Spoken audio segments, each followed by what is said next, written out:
গোপাল ভাঁড়ের ঘটকালি ২১ পর্ব। গোপাল একবার একটি বিয়ের ঘটকালি করেছিল। মেয়েটি খোড়া, ছেলেটি কানা। কনেপক্ষ পাত্রপক্ষ গোপালের মুখের কথায় উপর নির্ভর করেই বিয়ে পাকাপাকি করে ফেলেছিল। কনেপক্ষ জানে না যে বর কানা, আবার পাত্রপক্ষ জানে না যে মেয়ে খোড়া। গোপালের ভীষণ নাম ডাকের জন্য কেউ কাউকে অবিশ্বাস করতে পারেনি। সব কাজ গোপালের উপরই ছেড়ে দিয়েছে। নির্বিঘ্নে বিয়ে হয়ে যাবার পর পাত্রপক্ষের কর্তা গোপালকে ডেকে বললেন, কনেপক্ষের লোকেরা জানতেই পারেনি যে বর কানা। বরকে কানা দেখলে কোন বাপ মেয়েই দিতে না। এর জন্য আপনার কাছে বেশ কৃতজ্ঞ আমরা। এই বলে পাত্রপক্ষের লোকেরা কিছু পুরস্কার বাবদ টাকা দিল। গোপাল তা মুখটি চেপে নির্বিবাগ্নে তাদেরকে কিছু না বলে নিয়ে নিল। এদিকে কন্যাপক্ষের লোক এল। মেয়েটি যে খুড়া পাত্রপক্ষের লোকেরা জানিতেই পারেনি, কি বল গোপাল। এই বলে কন্যাপক্ষের লোকেরা গোপালকে কিছু পুরস্কার দিল।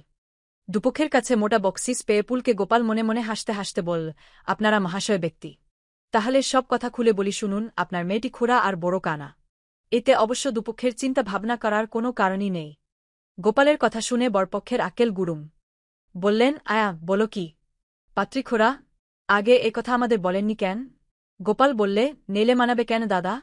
না মানালে আমরাই যে বদনাম। আমি তো কারো কাছে বদনাম শুনতে রাজি নি। এখন আপনাদের আর কারোর কিছু বলার থাকল না।